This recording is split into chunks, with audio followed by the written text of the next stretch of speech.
Welcome to the 2008 Ohio Election Forum, hosted by the Dayton Daily News and 88.5 WMUB, in cooperation with your local public television station, Think TV. Tonight's topic for discussion: race, religion, age, and gender in the 2008 presidential race.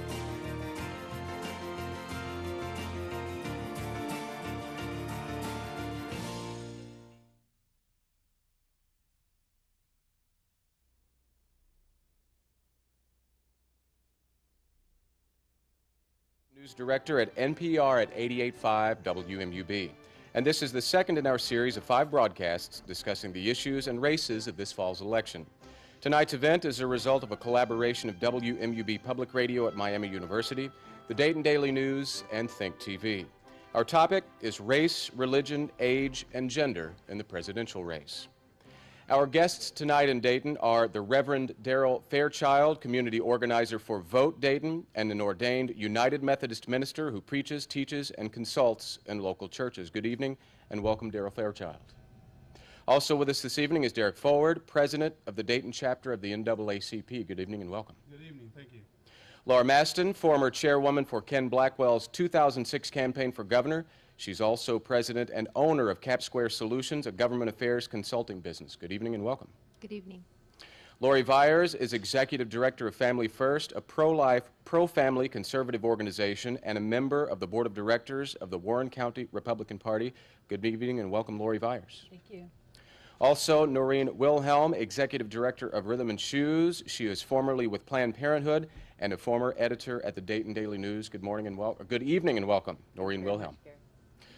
Also joining me for this broadcast are my media colleagues, Lynn Halsey, local politics reporter for the Dayton Daily News, and Joe Ingles, reporter for the State House News Bureau for Ohio Public Radio and Television. Good evening and welcome to you both. Good to be here. Later in our broadcast, we'll be glad to have your questions by telephone or email. Feel free to call in and get in on the line now at 888-877-3885. That's a toll-free number for all our listeners, 888-877-3885. You can send us an email to forum@wmub.org. We'll also take questions from the audience in attendance here at the Dayton Daily News. For those in attendance, if you'd like to speak, please let Michael Lengel or Jenny Keene know. They're here. Wave your hands. Let them see you there. And let them know, and they'll collect a card with your information on it a little later in the show. Now let's get to the reason we're here, the discussion with our panel. I'll start the questioning, then turn things over to Lynn Halsey and Joe Ingles. The first question addressed to all our panelists, and we'll start with Lori and continue down the line. Of the 4 topics that we're here to discuss tonight, race, age, gender, and religion, as they relate to whom we choose for president, which one is the most important to you and why? Lori Viers. Well, they're all important. That's a question that's impossible to answer. They're all a part of this election, but I think personally, values issues and the stand that each candidate has on the important issues of our day trump all of those things. Laura Maston? Maybe this won't be the exact right answer in this forum, but I think the substance of the candidates running, despite their race, their age, their gender, or their religion, is probably the most important thing in this election cycle. Noreen Wilhelm? Well, I think I agree with Lori that I don't think that those aspects are the most important part of this election. This election is about policy. It is about what's the future hold for us. And if we are going to narrow it down to say, is it gender, is it race, is it religion, that we are not going to address some of the big issues facing us today. I think we can talk about how race, gender, religion all play into people's decision making, but I don't think that for the most part it is what's important to me. Darrell Fairchild? I'm going to speak beyond just myself because since April I've been part of an organization that has put volunteers out on the street knocking on doors and walking through lower economic neighborhoods. And as we have walked through those neighborhoods and knocked on doors and talked to over 6,000 people, these topics aren't the ones we're hearing. The topics that we're hearing are jobs, education, health care, retirement security, and community blight. And so as these issues wind into those, you know, I'm not sure how they all intertwine, but the things that we're hearing from folks at their doorstep aren't these topics. Sure, I'm not going to deny that there's probably some folks that are making decisions around these issues, but by and large, that's not what we're hearing. Derek Ford? Yes. As it relates to these 4 topics, yes, people do have their own personal views as it relates to these particular 4 topics. However, these are not the 4 topics that's going to make the decision on November the 4th, 2008. Okay, we'll turn things now over to Lynn Halsey of the Dayton Daily News. Since we have a large panel of guests this evening, we have 5 panelists. We'll ask only 2 of our panelists to respond to each question, of course. So of our media questioners here, if you'll direct your questions specifically starting out to one individual on the panel. However, if you have compelling answers or feel the need to jump in, by all means, we'll do so. We may also ask others to respond in order to achieve a balance of viewpoints. So we'll start now with Lynn Halsey. Hi. We've all heard it said that in polite company you don't mix politics and religion, and yet that's what we're doing tonight. How does that apply to the presidential race? Maybe we'll ask Lori and Daryl. Lori, go ahead. Okay. I think that it does play a part in it. I think we, especially with the values issues, you can put that in religion if you like. I prefer to put things like the pro-life issue under a human rights category because I don't think it matters what religion you are if you're looking at, say, the pro-life issue. I think that's more of a human rights issue. Well, I appreciate the question. I've just preached recently on being Christian in political times. And so we spoke about this very topic. And interesting enough, there's surveys out in some of the religious press talking about how parishioners are uneasy with their pastors taking too partisan a stance and that pastors have to walk a fine balance. And what I found in my sermon and the response that it received was that followers of Jesus can hear in Jesus things that would be red or blue, if you allow that red is Republican and conservative and blue is liberal and democratic. And you listen to Jesus with a close ear, you can hear things from each perspective. And I think what the community and followers of Jesus yearn is to find Christians and followers of Jesus who will find a way to transcend the partisanness and to live out their Christian faith in such a way that people can see the essence of Christianity, people loving their neighbor, breaking themselves open for others, and tending for the people on the margins. Second question is, what impact is religion having on this campaign, and what will it have on the way people vote? And this time I'll pick Derek and Laura. Well, personally, I feel that everyone has their own views and their own opinions as relates to their religious choice. So when someone has their own religious choice, then they're going to internalize that, and they're going to make decisions based upon what they feel they believe in their faith. They're going to make judgment calls, but at the end of the day, no matter what the case is as it relates to the different issues, race, religion, sex, gender, at the end of the day, when you go inside of those polls, inside of that voting booth, you are going to have to make some tough, hard decisions as it relates to the overall scope of what it is that this candidate is bringing to the table. So to have one concentrated effort, one concentrated view on a particular candidate is not going to be final resolved by no means. Laura Maston? I would say in this election cycle, unlike the last 2, it is not as big a factor.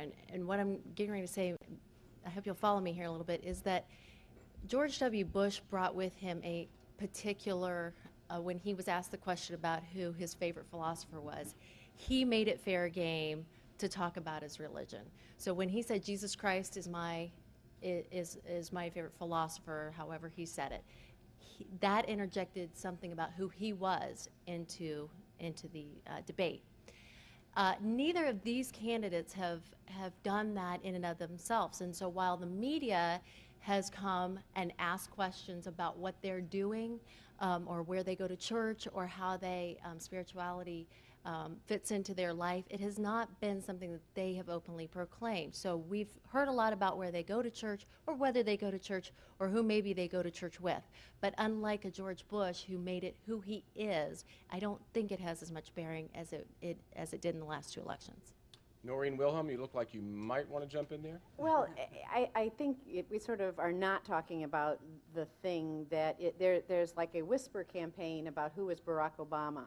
And in that case in particular, you know, he gets attacked on one hand for sitting for 20 years in a church led by somebody that some people object to, but on the other hand, there is a whisper campaign that he is, after all, a secret Muslim. And I think that we're not being completely honest if we don't say that that is an issue out there. It's wrong. It's wrong that someone should be, you know, their particular religion should determine how someone would vote for them, but there's no denying that it is indeed affecting people in 2008. Before we move on, anyone else like to jump in there? Okay, we now turn to Joe Ingles of the Ohio Public Radio and TV State House News Bureau. Well, Noreen, you kind of hit on that last question, and it kind of leads into this, so I'll ask you this question as well as I'm interested in seeing what Derek has to say about this one. Senator Obama has been criticized for his lack of experience, or as Sarah Palin has said, does not see America the way you and I see America. That's her quote. Are these legitimate issues, or is this a cover for racism? Is it code? It doesn't say. And racism, you know, religionism, is there such a thing? Yeah, I mean, I think that there really is a code about who is Barack Obama. What is he really like? He doesn't really see America like you see America. That, you know, why not? Why not? He was the child of a single mother. There's a lot of us who are either have been raised by one. His family's got, you know, roots in Kansas as well as Kenya, and I think that that there absolutely is there's a double standard about experience. You know, Barack Obama's experience versus Sarah Palin's experience. You know, the way that she in particular diminished his work as a community organizer. You know, and his Daryl is evidence. That's a good work to do. I think that there's been a lot of attempts to paint a portrait of Barack Obama using words that aren't exactly on the point that people are actually trying to make. Daryl Fairchild. Was he? Derek. I'm sorry. Go ahead, Derek. First, I want to be very clear about something, and that is the NAACP is a nonpartisan organization. So I just want to put that on the table, that the NAACP is a nonpartisan organization. And what the NAACP does do is we look at issues that we lobby for on Capitol Hill, and we hold those legislators accountable for how they respond to particular questions. So I just wanted to make certain that that's clear this evening, that we are nonpartisan. So we do not endorse candidates, but we do hold people accountable for the issues that they may vote upon. As it relates to experience, let me tell you something about experience.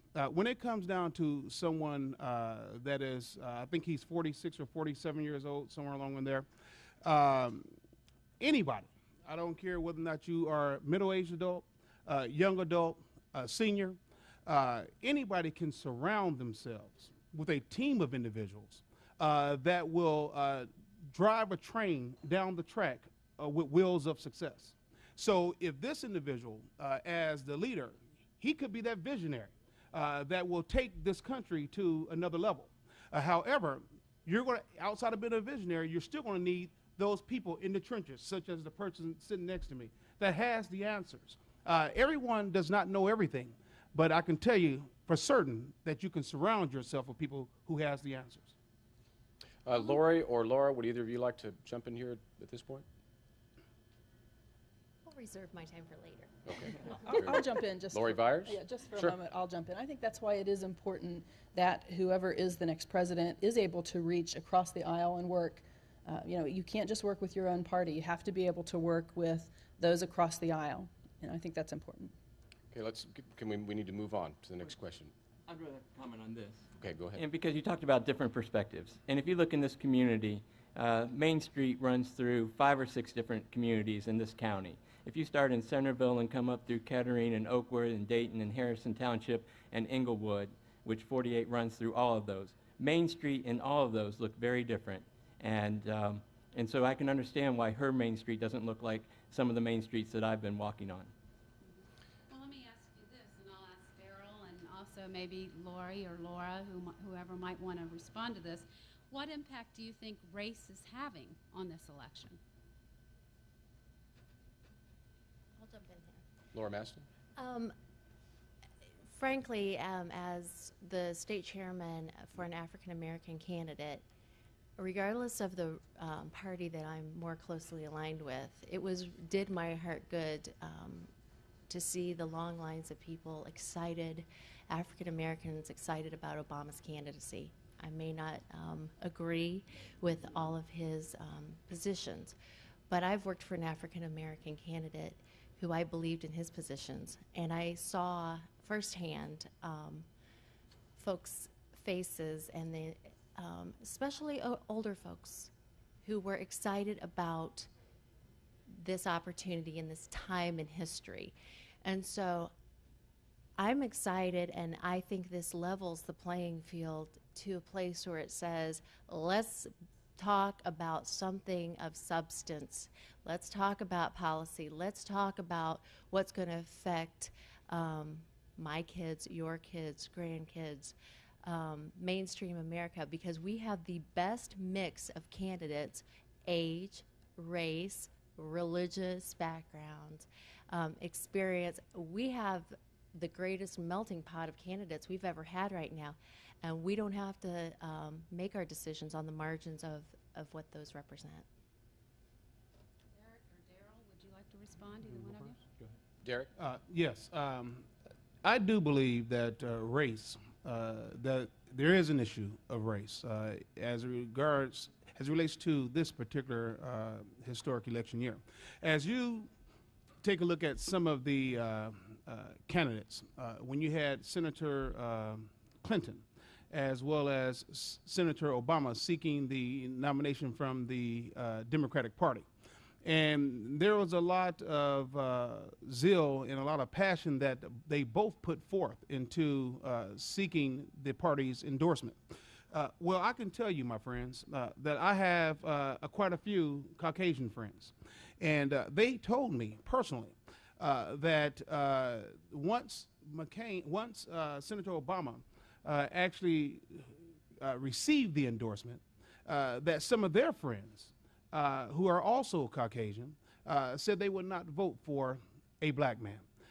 So their race does play an issue, play a part in this, because you're going to have individuals that if they were staunch Democrats at that point in time, and they were all about the Democratic Party, then they would not switch parties just because Barack Obama received the endorsement.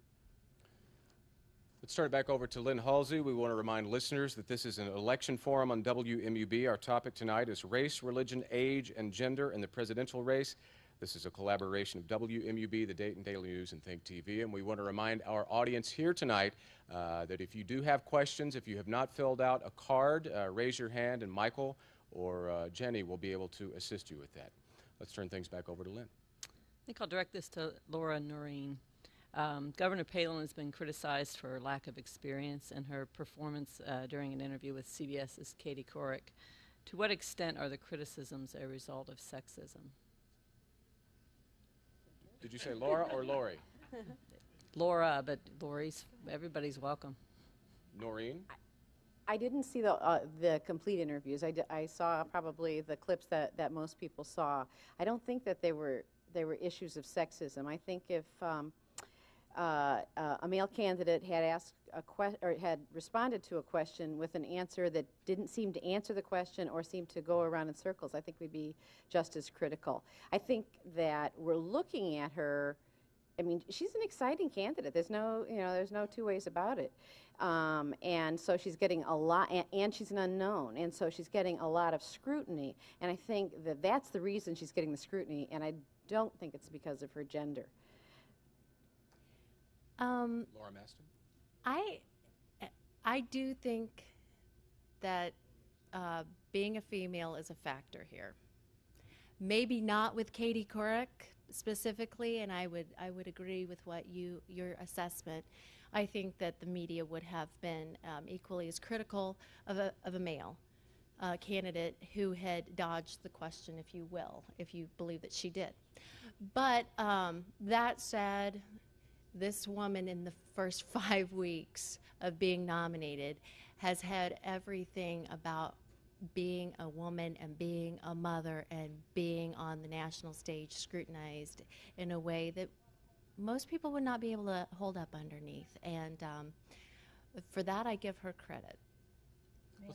Sure, Lori Byers? I think that part of it, too, is there may be some sexism there, but I think more so it is a liberal versus conservative issue. And I think that, she was walking into a rather liberal interview. And so I think it was more about that than it was about sexism. I'm not saying that it doesn't exist somewhere, somehow, but I think it really had more to do with philosophy. And I'd like to invite one of our males on the panel to respond to that same question, Daryl or Derek. I'm curious as to what Lori thinks was liberal in the interview. Can you maybe point to a specific? Well, I just think that the mainstream media is more liberal. We know that. I mean, it's pretty much a given. And, Sarah Palin is more conservative. And while that's exciting to somebody like me, we all like somebody who is like us. I think that that's part of the race issue, too, that, you like someone who is, you feel a common denominator with someone who shares your background. That being said, none of these issues should be what we vote on. I think it's wrong if you vote against Obama because he's black. It's wrong if you vote for Obama because he's black. We should be looking at the important issues of our day. Anyone else? Yeah, I would like to jump in Laura? quickly on the bias. I took it a different tact on it. The implication of the one question concerning what periodicals or daily newspapers do you read to formulate your philosophies implied that they weren't closely held principles formed over years. It implied that somehow her, what if she had said People magazine? I mean, there was an implication that unless she was reading maybe the New York Times or the Wall Street Journal, that we were going to get a flavor. But there are regular folks out there who formulate who they are and what they're going to run on based on principles and not necessarily what somebody else tells them. That may help at the margin, and I'm not making excuses because I would have been able to name what I read, but if you understand where I'm going with this, is that I don't necessarily think that the foundation of the question was, I think that was a little biased. Okay, let's move on. Jump in, Noreen, absolutely. I didn't think that was biased. I mean, I think she's only been on a national stage for 5 weeks, and so we don't know anything about her. And, yeah, of course you could have named, and maybe she was afraid to name where she gets her information. But I do want to know where she's gathering stuff. I'm not going to tell you that I completely understand what's happened in the stock market, but I can tell you that I've been reading the New York Times, or I've been reading the Wall Street Journal, or the Dayton Daily News, and I think that it's not an illegitimate question to find out where she gathers information. And frankly, even if I were her, I think I would have said, I read the Anchorage Daily News and I read the Wall Street Journal. I mean, she could have said stuff. It did seem like she was just too well coached, that they didn't want her to say very much, and so she sort of froze. That's what I saw, is a person who froze instead of somebody who was actually sharing what was going on, and I didn't feel like it was a gotcha kind of question. Can I jump in here? Do so. Make you run behind? Then we have to move on. Okay. Well, I think what's more important is to look at the candidate's background. Regardless of what she reads or is willing to admit to what she reads, I think that's not as important as looking at her track record. Look at what she's done in Alaska. She's got an 80-some% approval rating, and that's across party lines. and she's done a great job there. So that's more important to me, knowing her track record. I don't believe what any candidates tell me at election time when they want my vote. I like to look at what they have done, what their track record is, their stand on issues, things like that. Lynn Halsey? Well, we've sort of danced around this very question here. To what extent is gender an issue in this campaign? And I think we'll direct those to the fellas. Well, I think I'll frame it out of my experience of being a person with a disability and using a wheelchair. And I acquired my disability when I was 26. So I lived most of my life as a young white male who never had to wonder the question if I was only getting this opportunity because I was a white male, though many times I was. I mean, I can think back now and see that other people didn't have the opportunities because I was the same opportunities I had. And I had them primarily because of the white male and the relationships I had in the community because of that. And since I've acquired the disability and use a wheelchair, now I know that I always have to think in the back of my mind whether I'm getting this opportunity because of what I've merited or because they want a person with a disability there and that I serve in some way as a token. And I think in both of the campaigns, we have that question in the back of our minds, you know, is this person here because of merit or because of token? And, you know, people who are outside of being the privileged white males have to wrestle with that question all the time, where we never look and ask, is this person here because of a legacy, because of white male? And they don't have to wrestle with that question because there's the assumption that they have it because of merit, which isn't often true. Thank you, Daryl Fairchild. Derek Ford. To Lori's point regarding race and Obama a little while ago, and I'm going to bring that same point around regarding gender and Palin and Obama. Someone should not vote for Sarah Palin just because she's female or not because she's a female. Which would go the same for Barack Obama from an African-American standpoint. At the same time, when you talk about track records, 'cause I heard somebody mention about track records earlier, what the NAACP does in terms of track records, we have what you call a legislative report card. So if you was ever go out on our website, NAACP.org, you will have an opportunity to see a legislative report card for the most current one, I believe, is 110th Congress. And you will have an opportunity to see how each one of these presidential candidates actually addressed particular questions as relates to issues facing this nation over the years. You can look at the 106th Congresses out there, the 107th, 8th, 9th, and 10th Congress. So when you talk about track records from the constituency of the NAACP, you're able to go out there and take a look at that. As well as there is also a presidential questionnaire that each presidential candidate, actually the three of the presidential candidates back then in August of 2007 were asked to participate inside of this presidential questionnaire. That was Senator Clinton, Senator Obama, and Senator McCain. Each one was asked to participate in a presidential questionnaire on behalf of the NAACP. At our national convention this year in Cincinnati in July 2008, that winded down to two particular candidates, which was Obama and McCain. So when you take a look at this presidential questionnaire today, you will see that both candidates answered all the questions. But had you taken a look back in August up until July of 2008, you will see that only Obama and Clinton actually answered the questionnaire. McCain was put on the carpet at the national convention in a very polite way and asked why he did not answer the questionnaire. And he promised to answer the questionnaire. He said it slipped his mind, but he promised to answer it. And today, he has answered that particular questionnaire. So, but at the end of the day, I still go back to the point. Race should not matter. Gender should not matter. Age should not matter, nor religion. Okay, we'd like to take just a moment here to remind our audience members here at the Dayton Daily News that if you do have a question you would like to ask when we make the shift to the audience questions, Michael and Jenny are still taking up audience questions, so make sure you let them know if you'd like to write down your name, where you're from, and the question that you have this evening. We're going to take just a short break for station identification. This is an Ohio Election Forum from the Dayton Daily News and NPR at 88.5 WMUB.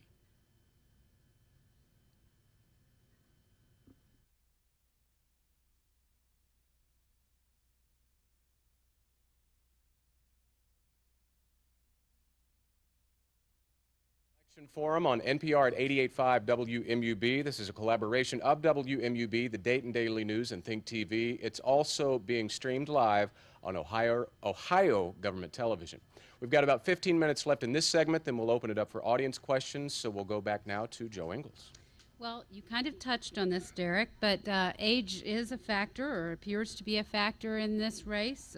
If John McCain is elected, he will be the oldest person ever elected president for a first term. I want to ask Darrell and Laura maybe if you can answer this one for me. Are you comfortable or uncomfortable with the prospect of a 73-year-old man as our next president? Darrell Fairchild? I'm comfortable because I serve both on a board of elder community, as well as was a psychology student and looked at life cycles.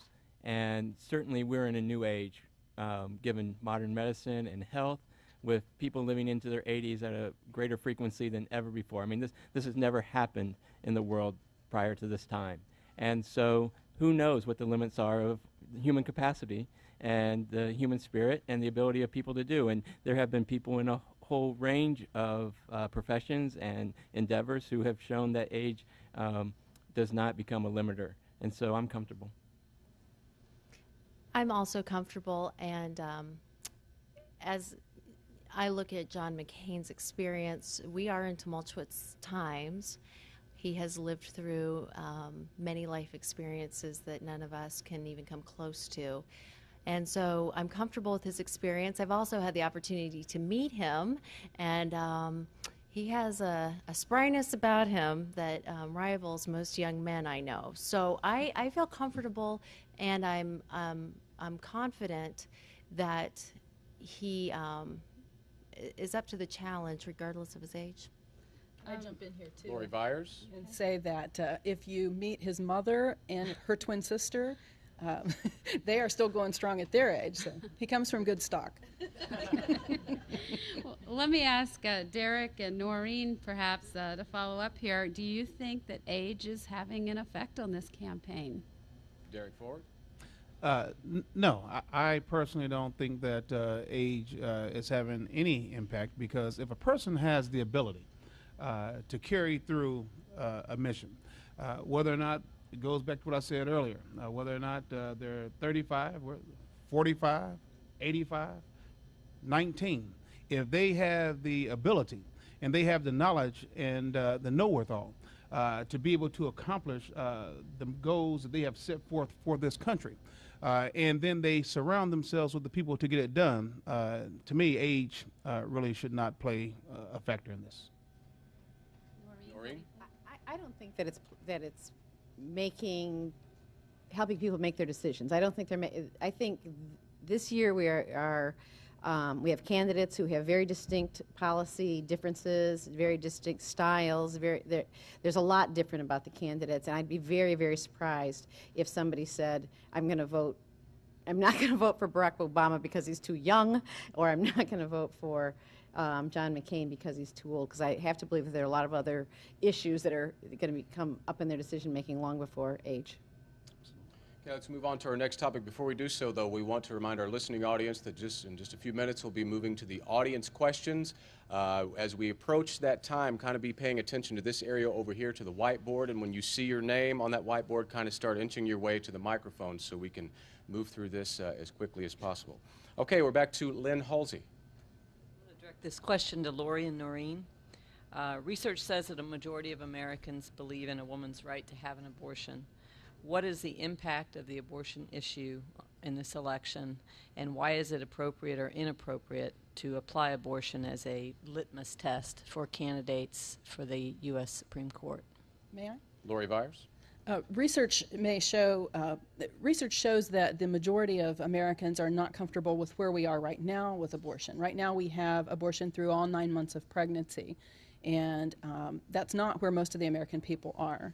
So the statistics on that, depending on how you ask the question, you can get a lot of different answers, but the majority of Americans are not for abortion through all 9 months of pregnancy, and unfortunately Barack Obama and Joe Biden are. So they have voted that way. So I encourage people to look at the voting record on that and then decide where you want to come down on this election.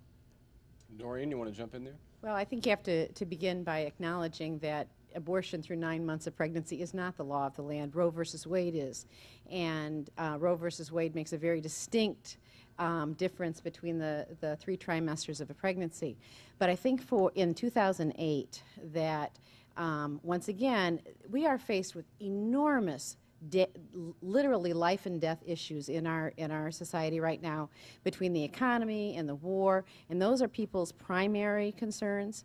But there's also a recognition that the next president will once again be able to affect our Supreme Court, and that's where issues of abortion, of gun control, of any number of what have been called the hot button issues become important in one's decision about a presidential candidate, is how you feel that candidate will affect the Supreme Court, because as we can see by the appointments that George Bush has made of very young justices, that any appointments to the Supreme Court can last a very, very long time and have a long-term impact on the country. Laura, go ahead, Lori. Just to Lori clarify that it is the Roe versus Wade's companion case, Doe versus Bolton, that spelled out that abortion is allowable through all 9 months. Okay. Laura, would you care to jump in there at all? Or? As it pertains to this particular election, I think that we are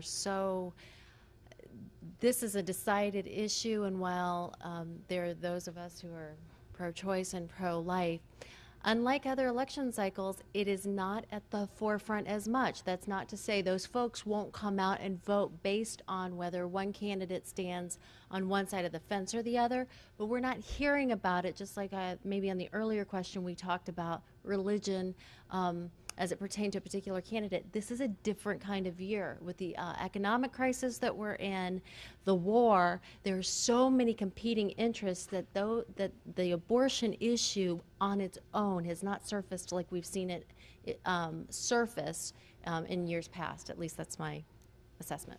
And Noreen, did you want to jump in there real quickly? Yeah, I just think Roe versus Wade is the law of the land, and there have been a number of cases, including Casey versus Pennsylvania and many others, in which restrictions on abortion at various points have been permitted, and so unlimited abortion through 9 months is not the law of the land. And I would provide the male panelists a chance to respond if you wish.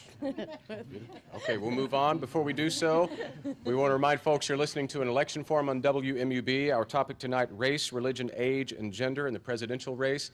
This is a collaboration of WMUB, the Dayton Daily News, and Think TV. It's also being streamed live on Ohio Government Television. We're back to Joe Ingles. One of the things that we've seen this year is the impact of early voting in Ohio. There's been a few days where there's been an overlap where you could both register and vote in the same day. We're going to have early voting all through the month of October, and you can vote right up until Election Day. I want to ask, let's ask Daryl and Laura this question. What impact do you think early voting in Ohio and elsewhere, there's other states that are doing this, what impact do you think it'll have on the involvement of minority and lower income voters? Daryl? I believe it will have some impact because we worked very hard. We were in several feeding programs and in relationship to some homeless shelters. And some of the people took opportunity at that time. And these are persons whose lives are so transient that sometimes it's hard in the previous pattern of electing to get registered at one point and get to vote at another. And so we know that we were able to take folks that may not have voted to the poll, and their vote is already in now. So I think it will make a difference, and I think there will be a stronger voice from folks who live in some of the lower economic areas. Laura Maston? I believe that, this will sound a little trite, but we're not going to know until after the election's over really what the impact of the early voting will have been. That said, increasing civic participation is a good thing if it's administered in a legal and thoughtful way, and so I don't think we're going to know until it's over how many folks have engaged in this and taken this opportunity to participate. So the proof's in the pudding, I suppose. And we'll toss it back to Lynn. This will actually be our final question from our media colleagues here. And much as we started, we'll let each panelist respond to this, and then after this, we'll shift to the audience portion of our questioning. So please be prepared for your questions. So go ahead, Lynn. Which accomplishment, electing America's first black president or our first female vice president, will be the greatest leap forward in the United States? Start with Derek. You would pick me first, wouldn't you? We started at this end at the beginning. Now we'll work our way back. Well, I think it will be a significant milestone either way, because either way, we haven't had neither. So, so it will be a significant milestone from an African American standpoint, as well as a significant milestone from a female perspective. Darrell Fairchild. I would think in many ways I would agree with Laura's previous comment that because of the diversity of the two tickets, and that it'll be historic regardless of which campaign wins, that it levels the playing field. And we might get back to our ideals, which is that each person can be judged on the content of their character, and to be able to pull out some of these other questions in the campaign. And so I think either case gives us an opportunity as a nation, as a community, to live more into our ideals than into some of our past failures. Noreen Wilhelm. It's hard. It's hard to say. It's hard to say which is bigger. Women have only had the vote in this country for 88 years. There are women who are voting this year who, when they were born, could not vote. On the one hand, on the other hand, this is most, not in Barack Obama's case, but most African Americans, they trace their roots to slavery. It is a huge thing for this country to make amends in some respects, to recognize that that African American citizens have contributed enormously to the building of our culture and our communities over the years, and that we have a president who is African American. That's enormous. I actually have a hard time saying which would make a bigger leap. It's pretty darn big. Laura Maston. I think we've already made the leap. Whether it would have been Hillary Rodham Clinton, what a race this woman put on. I mean, what a fight she got into. And she just kept pushing the ball down the field. Now, whether you were for her or against her, for females, it was, go sister, go. So it was an exciting time, whether you were ideologically in line or not. I feel the same way about what the leap is going to be. We've already broken the barrier. We've already gotten through and said it does not matter what you look like or what your gender is. You qualify on the basis of the substance of who you are and what you stand for. And so these are exciting and historic times, and I wish I could get my 10-year-old daughter to be as excited about Sarah Palin as I am, but she's a little bit more interested in Disney right now. And finally, Lori Viers. I think we need to celebrate both. That I'm glad we're at the point in our country where we can have an African American running for president, and that we can have a woman running for vice president. But now that we celebrate those two things, I think it's time to set those issues aside and vote on the issues. And I have to admit that I had always hoped that our first black president would be Ken Blackwell, not Obama. Boy, would I be somewhere different now or what? Okay, we're going to shift now to our audience portion of our program, and we want to remind listeners that this is an election forum on WMUB. Our topic tonight is race, religion, age, and gender in the presidential race. We invite listeners to call in 888-877-3885 or email us at forum@wmub.org. We have a live audience with us tonight, And we're going to start with an audience member. We have Joy from Beaver Creek. Okay. Since McCain opposes a woman's right to choose to have an abortion, and he would appoint the next Supreme Court judge who could take that right away, why is his position on this and on reproductive rights in general not being reported on in the media, since this is something that affects half the population in this country? And also, you know, the fact that Sarah Palin has said that if she had a 14-year-old daughter who was a victim of rape or incest, she would tell her to choose life, and she would probably impose this same view on every other 14-year-old. Anybody want to jump in there? Lori? I don't agree that it's not been brought out. I think it's a very big part of this election. Anybody else? Noreen? Well, I guess I would go back to what I said before, that I think that because we're confronted with stuff that feels like it's in everybody, it's in everybody's primary and current and today's interest. You know, when you look at things like the economy and you look at the war, that issues like reproductive health have been set aside. I mean, we haven't even been talking about health care in general, much less reproductive health in the last few months and certainly in the last few weeks. And, you know, I was thinking about this as I was thinking about this panel, and women's issues are not issues that we've been talking about. Ironically, with a woman on the ballot this year, but you know, it also, I think we're talking about survival issues too, and I think that's one of the things. And not that I'm denying how important the issues that you talk about are. Okay, thank you, Joy. Our next audience member is John, also from Beaver Creek. Step on up. Hi, John Mitchell, Beaver Creek, retired Air Force, and I work out at the base. I'm at a little bit of disadvantage with my glasses here tonight, but I'll do my best. Tonight we have introduced race, age, religion, and gender into the political dialogue, but only Lori Viers went so far as to suggest human rights or constitutional rights are at issue here. Yet no one has referenced the importance of a candidate's oath of office to support and defend the Constitution. Your thoughts, Mr. Fairchild, Ms. Maston. Darrell Fairchild? Well, I think probably the biggest question comes around the Supreme Court. And, you know, with habeas corpus being threatened, I think that, or even removed as a basic right within the United States or for people who are non-citizens, we have the opportunity to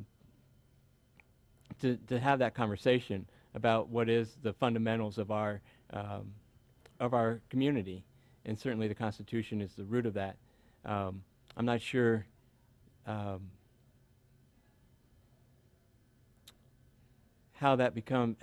faith interweaves with that political decision, and how our persons as our role as American citizens interweaves with people of faith.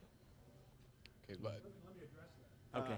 Every candidate raises his right hand and puts his left hand on the Bible and takes that oath of office. Right. So that's how it intertwines with your faith.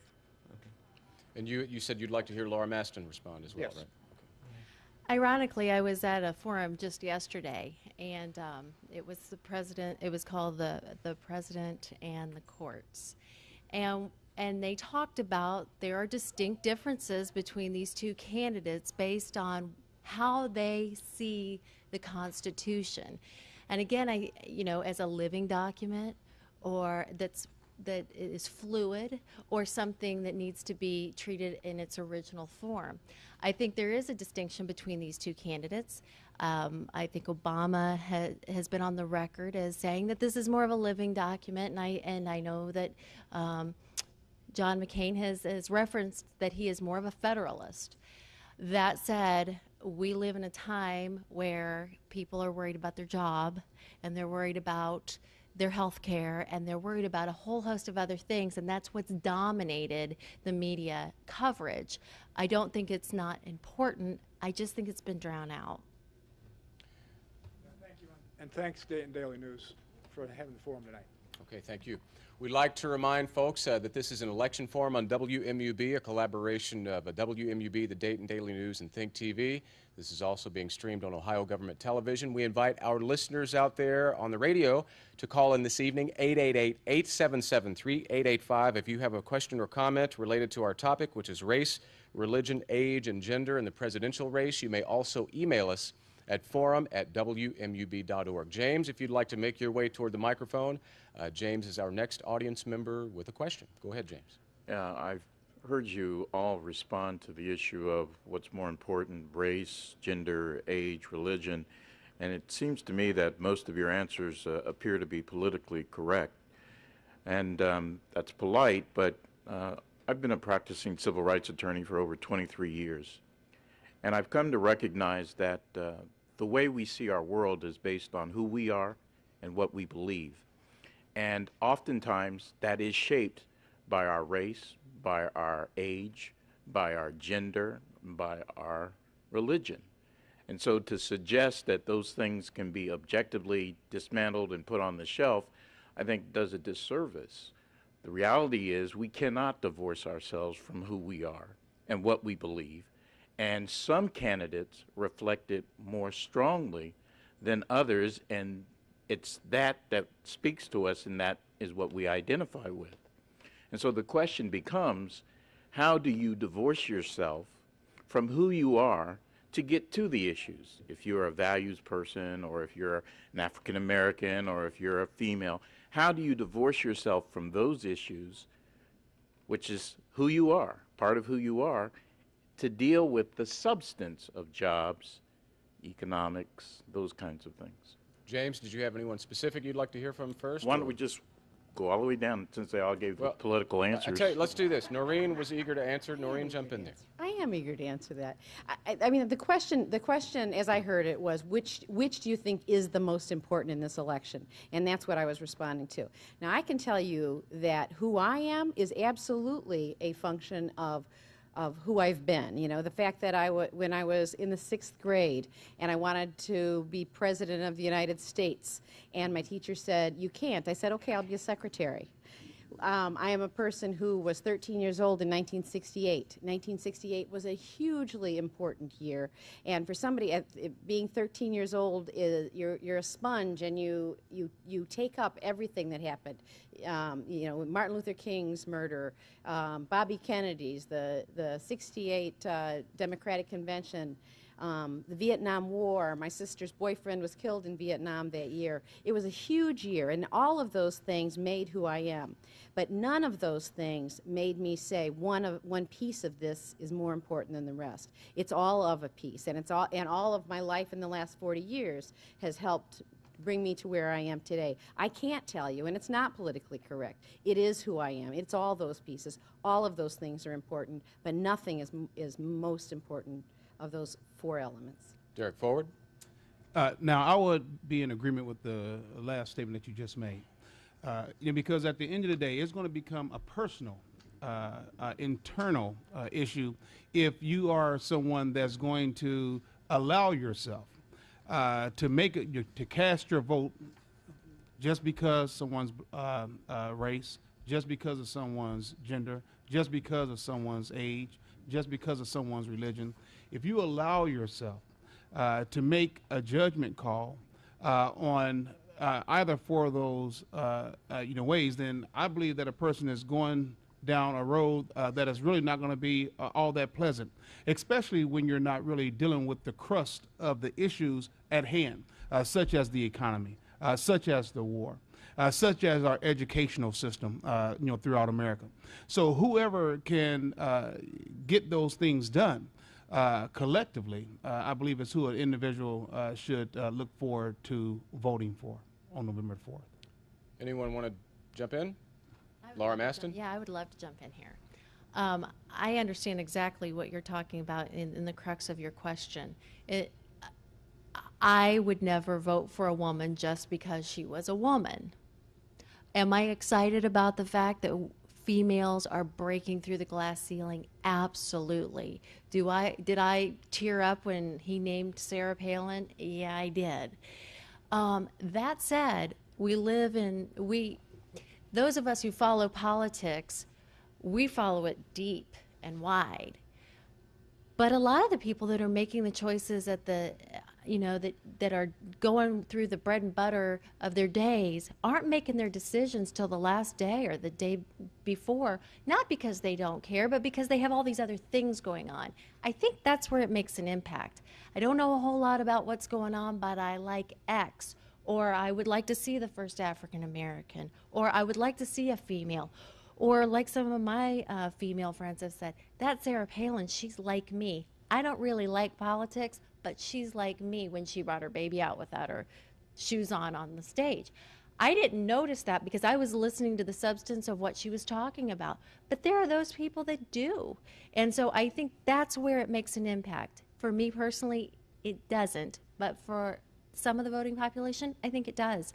And when we realize that we're probably split 40-40 about who we already know, 40% of each group already knows who they're going to vote for because of a party affiliation, and we're struggling over this 20% or maybe 10% in the middle. I think at the margins, that's where it matters. Daryl or Lori, would you care to jump in? Daryl Fairchild? I have a preaching friend who's from Louisiana, and he's come up into Dayton, and he can't figure out race relations in Dayton. And they're so complex and twisting. And so I think you're right to call us to account to say that race doesn't matter is not necessarily fully honest. And we can see that in voting patterns in Dayton. I got into quite a bit of trouble 18 months ago when I suggested when the school levy failed that a portion of the reason, not the only reason, but a portion was that white voters voted differently than black voters. And the data demonstrated that. I don't know how Montgomery County will vote and whether race will make a difference. But I do know that race makes a difference in this community and the legacy of racism. And so I think we have the opportunity again to create a new future and a new understanding of race in this community and in our broader nation, or yet we may fall back into old patterns. Derek Forward? Now, I just want to say one more thing about this issue of race and or any of these four other three topics. It's one thing for certain, and that is we have local legislators, we have state legislators, we have federal legislators, we have everyday citizens, as everyone who's sitting inside this room that's going to vote on legislation on November the 4th. But it's one thing that's for certain, and that is, it's one thing that a person cannot legislate, and that's the heart. So when you cannot legislate someone's heart, then you are going to be in a position whereas that person is going to be called to judgment in his or her own time on how they acted and or proceed and or pursued avenues based upon these four areas of opportunity. So when you can't legislate somebody's heart for someone to pass judgment on someone else because you can't legislate somebody's heart, you're just knocking on a dead door. Okay, thank you, Derek Forward. We need to remind our audience members here to please be paying attention to the section over here. When you see your name pop up on the whiteboard, be prepared to move forward to ask your question. And if you're sitting out there now and you haven't filled out a card and would like to answer a question, make sure you see Michael or Jenny and fill out a card to get that done. We'd like to remind folks that you're listening to an Ohio Election Forum co-sponsored by WMUB Oxford and the Dayton Daily News. Our topic tonight is race, age, religion, and gender in the presidential race. We'll take a very short break now. When we come back, we want to continue to hear from you, our radio audience, and our audience here at the Dayton Daily News this Tuesday evening. Call now with your questions for our panel, 888-877-3885. You may also email us at forum@wmub.org. That number again is 888-877-3885.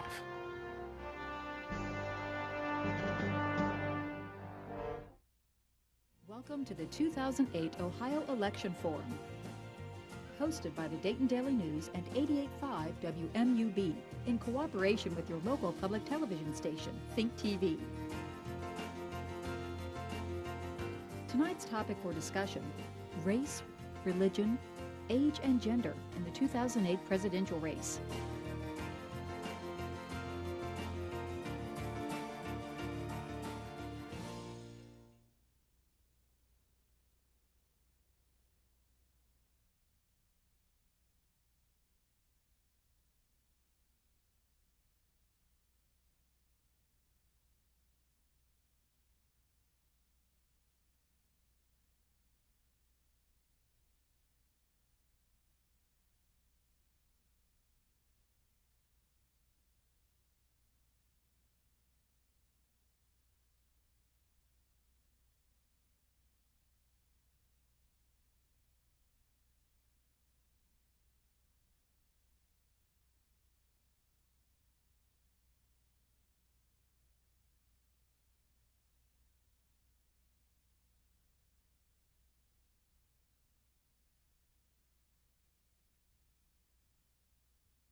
This is an Ohio Election Forum co-sponsored by NPR at 88.5 WMUB Oxford and the Dayton Daily News, originating from the Dayton Daily News. Our topic of discussion tonight: race, religion, age, and gender in the presidential race. During this segment, we invite you to get involved by asking a question of our panelists. Our number is 888-877-3885. Send us an email to forum@wmub.org. And we'd like to remind folks that we're joined by Lori Viers, Laura Maston, Noreen Wilhelm, Daryl Fairchild, and Derek Forward. And we'll get back to our audience questions again. If you're listening tonight and want to call in, 888-877-3885, or email us at forum@wmub.org. Nancy, from our audience, go ahead. Yes. A couple of the terms that are used, one is religion, and I would rather think of that as spirituality, that because that becomes part of me. Instead of religion telling me what to believe, my spirituality is what I have made into myself. That's one response. The other, but my question is this: when is America, when is our world going to stop seeing race as a topic? When is America going to stop saying, because someone is 50% black and 50% white, that they are part of the black race? And I think that the media, whether it's liberal or conservative, has continued to do this through the entire election. Senator Obama is black, according to our standards. But when is that going to stop? We're having more and more interracial marriages. At what percentage? Is it going to be 10%? Is it going to be what? I think we need to look at the world as a world. We need to look at this country and stop making these differences so apparent. Any comments? Can I take that? No. Sure, Lori Viers, absolutely. I don't think it's a percentage issue. I think it can change in one generation if we teach our children. One of the things, I've certainly not been a perfect mother. My kids will tell you that, but one of the things that I'm most proud of my two children is that they don't have a racist bone in their body. And, you know, we have some older relatives in the family that maybe did, and I think that that's getting better. I know with my children, I'm very proud of them that they really don't have a racist bone in their body. Derek Forward? Yes. I don't know if you all have had the opportunity to see within the past, I want to say about 3 weeks, it's probably been about a month ago, that the NAACP stepped out on an issue regarding a lady who lived up in the Drexel area, whose house was burned down. And to your point, ma'am, first of all, I want to say that that is a very sad thing that individuals have to think of race as a particular issue because of one's skin. This lady and/or this family who has been charged with this particular arson. I had an opportunity to go over there and chat with a lot of the family members, and I mean the neighbors, and this family is breeding their children to be racist, just to hate somebody because of the color of their skin. That's unfortunate. And until we get those, it goes back to what I said about the legislation of the heart. You can't control what's in somebody's heart. So by you sitting up here going to train your child to hate someone because of one's skin, color of one's skin, then this cycle will continue to go on until that's purged out of all men and all women. Daryl Fairchild? In community organizing, we like to talk about the world as it is and the world as it should be. And I would love for the world to be as it should be. I'd probably be out of a job. But I have to deal with the fact of the world as it is. And, you know, I can think of my own experience when I was a freshman at Dunbar High School and was on the football team. We didn't really care about black and white. It was about whether you're a good defensive end or a quarterback or a wide receiver, and you're going to get the job done for the team. Unfortunately, we had a young African American who was out volunteering with us, and he was telling this story about how a powerful thing could happen at the doorstep. And when he knocked on the door, the older woman behind the door was apprehensive when he was there because he could feel it, because he was a young African American. Even she was African American herself, but in her mind she was afraid that he could do her harm. And it was only after he was there saying, I'm in your community because I care about this community and I want voting to increase and I want things to change in this community, then she was able to affirm him, and he was able to give her renewed hope.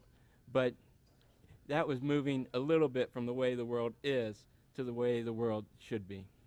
Noreen or Laura? I think Daryl pretty much summed it up. I mean, we'd love for it to be as you would like it to be, but it isn't right now. But thanks to community organizers and all of us raising our children, I mean, we can make a difference. We have made a difference, but we're not there yet. Laura Maston, go ahead. I think I'd like to add to this, though, that this is a heart issue, I think is the way you put it, is correct in as much as if you're a person that has hate in your heart, a lot of times you're going to find a reason, and we may get past skin color to something else. I mean, this is, it speaks to how we're going to treat our fellow man. And when you talk about humanitarian issues and what our world's going to look like, I think that, again, I know I keep saying this over and over, I'm hoping that this election will be a time in which we just blow past all of this and look at each other on the substance of the human beings that we are. But unfortunately, there's evil in the world, and evil people do evil things, regardless of whether it's because of skin color or religion or you know, I've been discriminated against because of my gender. Bad things happen in this world because bad people do bad things, and sometimes they don't even need a really good excuse to do it. It might just be the color of their skin. But I hope that we're moving past that in this election cycle. Derek Ford, did you want to respond real quickly? Yes, I just wanted to say that it goes back to the sports analogies. You know, isn't it amazing how someone can love a Kobe Bryant, or someone can love a LeBron James, or someone can love you know, Tony Dorsett, or all these African Americans who are making strides inside of the sports arena. But when you are here with your everyday citizens who are not of the same color, you don't. Some people don't feel the same about that individual as someone that they're rooting for on TV. But that goes back to what you were talking about that teamwork, because you're all in this teamwork together for a common purpose, for a common goal, and that is to win a championship. But then sometimes when you go home, because of what could potentially be inside of your heart, then you have a different view on life. Okay, let's move on to our next audience member, who is Brandon. If you'll step up to the mic, and we want to remind our radio audience that if you'd like to call in during tonight's election forum on race, religion, age, and gender in the presidential race, the number is 888-877-3885, or email us at forum@wmub.org. Go ahead, Brandon. Hello, good evening. My question is, I'm Brandon Bryant from Heber Heights, Ohio. this election has really got me excited to come out and vote and to come here and step up with my friend Tara Taylor. Who's sitting back there, and I didn't think I'd be here in front of you, in front of this panel, asking this question. But in the past few weeks, I've seen a lot of mudslinging going on TV and in the news, you know, I've been watching. And my question is, how much impact does someone's past or past acquaintances have on their chances for running for the presidency of the United States? And as far as a religion to past scandals, I mean, who do you trust? What do you listen to? And how do you go on from there to choose your candidate for the right vote? Derek Forward? Personal opinion is that who someone associated, who has associated with someone in the past, it kind of goes back to something we talked about earlier regarding your voting record. You know, what have you stood for? Where are you going? What's your direction today? You know, if people continue to live in yesteryears, as one would say, and or try to associate someone's character because they said hello to somebody at the bus stop that maybe they grew up with 20, 30 years ago, then that individual, so far as going to the polls, is not going to make a good judgment call because they're just listening at something that is deterring them from the issues. You know, they are going to be deterred from the issues and voting on someone because of the issues because someone knows somebody from the past. Then that person needs to be educated a little bit more on the issues facing this country. Darrell Fairchild?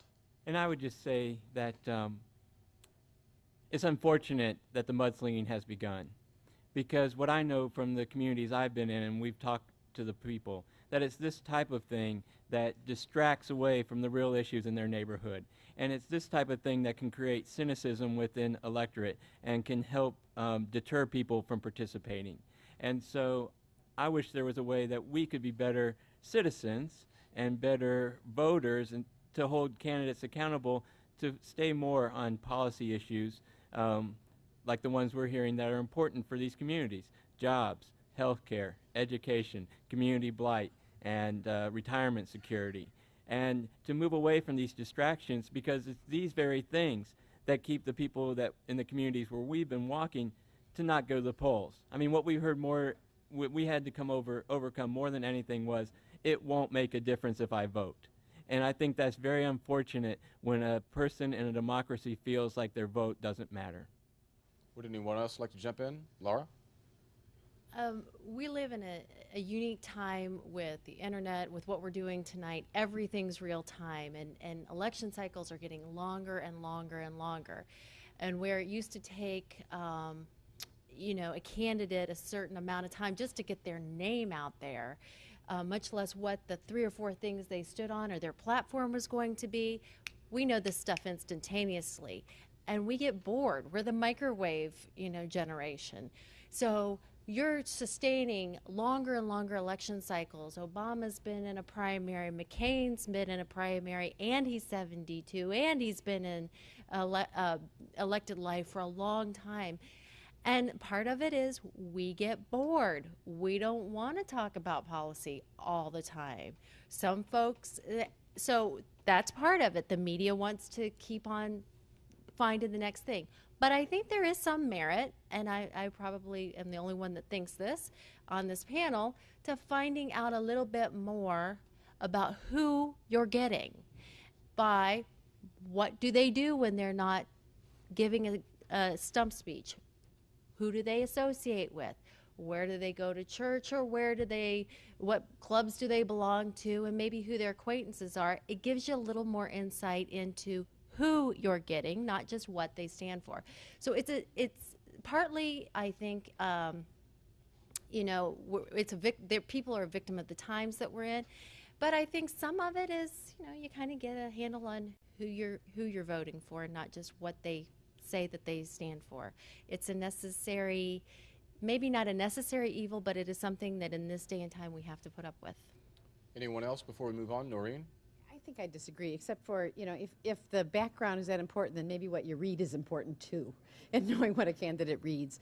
But I would like to say that maybe we should treat candidates like we treat legislators, and we should give them feedback. If we don't like what they're putting on the air, we need to call them and tell them about it. I think that's one of the things is that we tend to sit back and say, oh, they started this cycle. And, you know, political professionals will tell you, everyone says that the American public hates negative campaigning, but every election cycle shows you that negative campaigning works. Well, let's make it not work anymore. Let's tell them that we don't want that anymore, and that we won't vote for them if they're going to make that the centerpiece of their campaign. Derek Ford.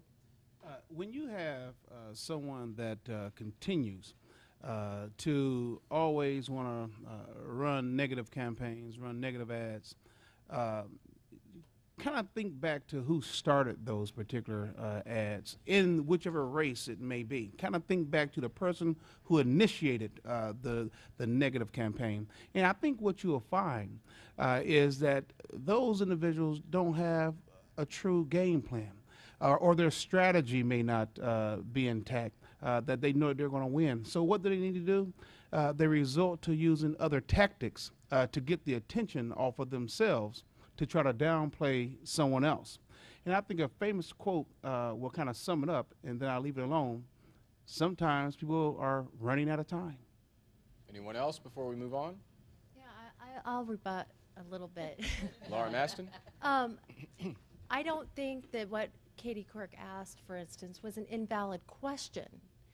I think that the basis of why she asked it, because of where she comes from in the mainstream media, she put more weight to it than what maybe some of the viewing audience put to it. It's an okay question to ask, and as I said, I would have been able to answer what I read. That said, this is a blood sport. They call it a blood sport for a reason. It's unfortunate, but it's the reality of it, and it is why, and this is a topic for another time, it is why decent people are not always eager to jump in the political arena because of the scrutiny that they have to go through from the time that they're 14 years old until the time that they decide to run. And so it's out there, it's real, and it happens every cycle, whether we want to hear about it or not. Okay, let's move on to our next question. We have Robert from Dayton, and we'd like to remind our listeners, 888-877-3885 is the number to call, or email us at forum@wmub.org. Go ahead, Robert. Good evening, and thank you for your time. I'm from Dayton. Earlier in the discussion, someone on the panel mentioned that George W. Bush had interjected his personal belief in Christ, and that is different from this year. However, I wanted to make the comment that McCain made the statement concerning Osama bin Laden, that he would chase Osama bin Laden to the gates of hell. And that's explicitly religious language that leverages a Christian perspective. So I wanted to make that comment, as well as regarding McCain's foreign policy credentials. I think people make a fundamental attribution error because of his POW experience, as opposed to really being able to assess a situation well, as well as the perspective that our fight against Islamic terrorists is like the Cold War, It is not like the Cold War. And so I think folks who are gung-ho for McCain in terms of his foreign policy credentials may be a little, I just like your comment in that regard, because I don't know that just because respecting his experience as a POW means that he can hunt down Osama bin Laden. I happen to think that he won't hunt down Osama bin Laden. Let's let them respond. Lori or Laura, would you like to jump in here? I'll respond, since I was the one that spoke of George W. Bush. I think to clarify, my point was that George W. Bush made it very personal to him about his relationship with Jesus Christ. The reference to hell, certainly John McCain has made no bones about the fact that he associates with the Christian religion, but he doesn't speak about that in his stump speeches. He doesn't, he has not made it a focal point of his campaign, like we saw the surge of evangelicals who heard something that resonated with them in George W. Bush. So I thought that was more of a movement. It's not to say that John McCain is not more aligned with one religion than another. Obviously he is, and he has made reference to that. But I think it's been different in that I have not experienced or witnessed the surge of evangelicals who connect with something either with Obama or with McCain in a way that I saw it and experienced it with Bush.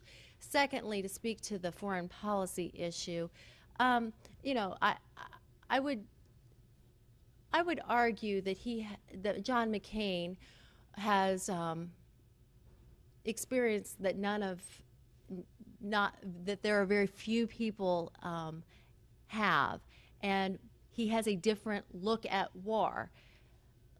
For most folks running for public office, and certainly for president, being commander-in-chief is not something that you're readily able to get on-the-job experience for, but you could be in the military and have had military experience. So to the degree that I think that his POW experience gives him a different perspective and an urgency about hunting down Osama bin Laden, I think to say that it doesn't matter would be to marginalize what he did and how he served our country.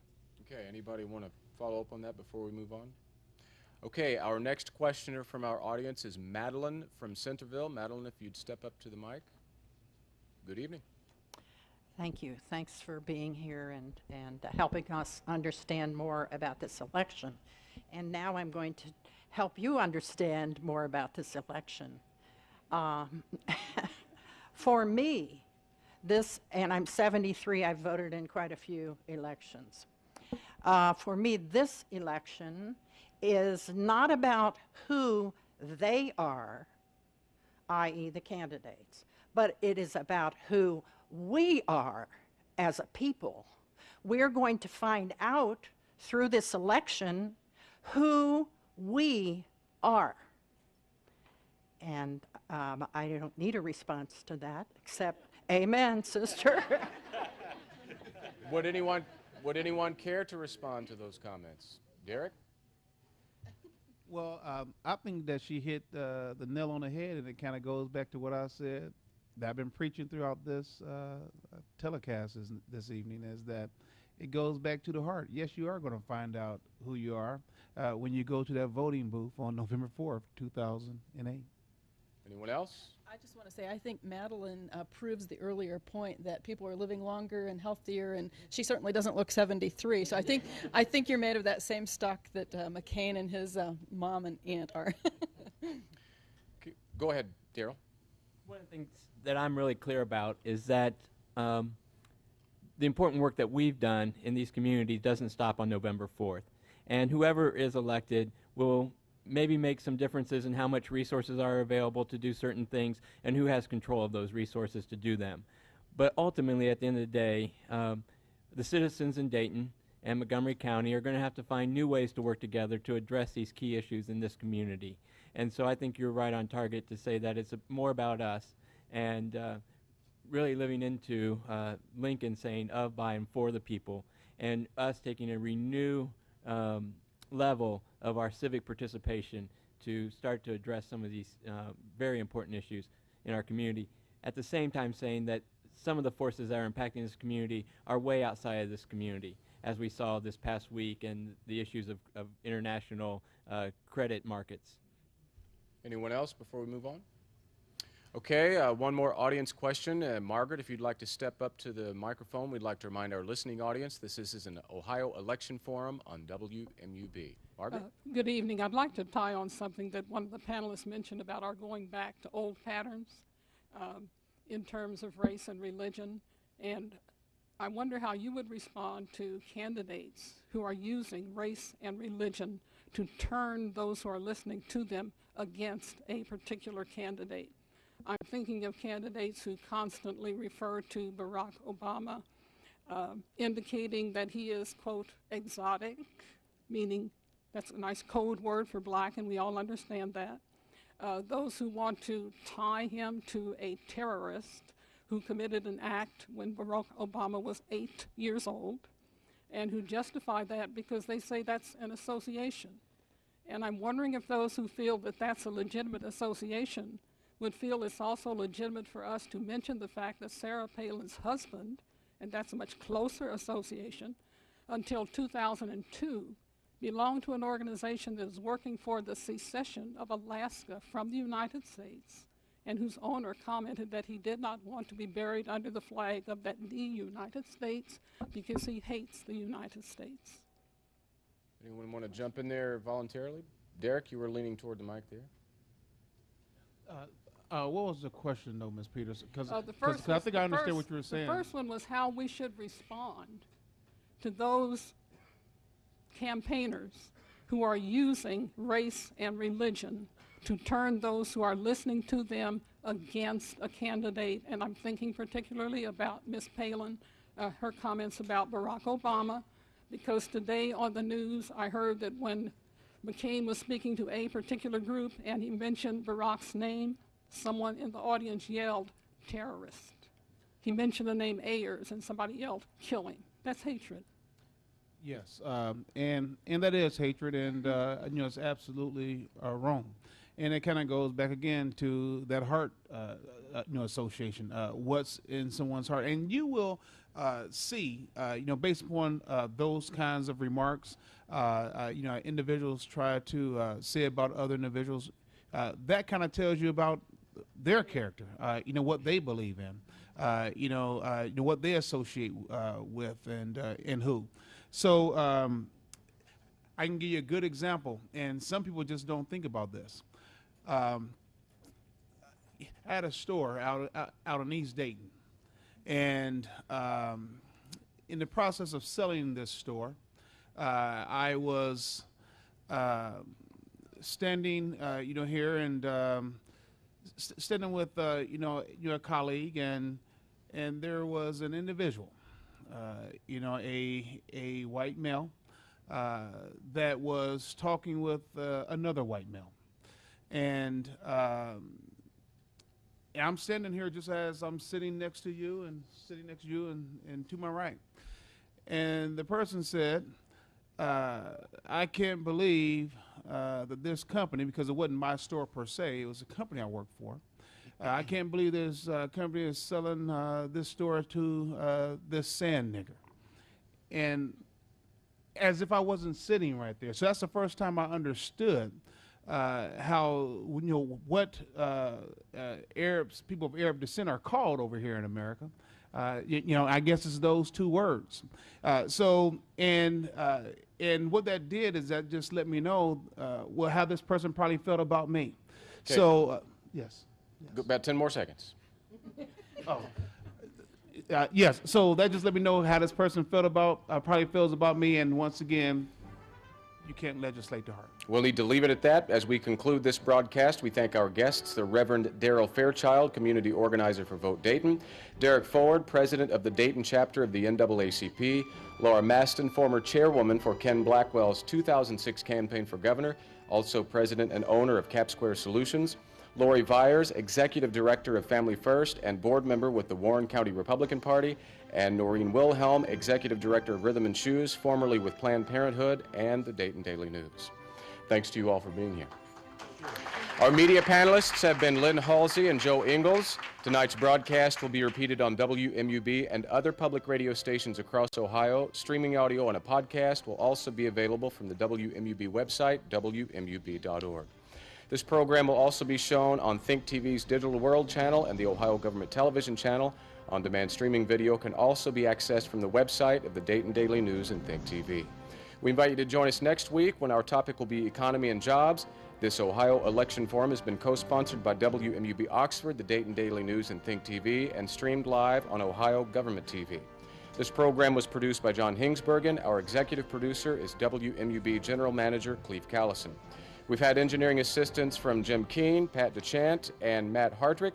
Special thanks to the Ohio Public Radio State House News Bureau, ETech Ohio, and MUTV at Miami University. I'm Gary Scott for NPR at 88.5 WMUB.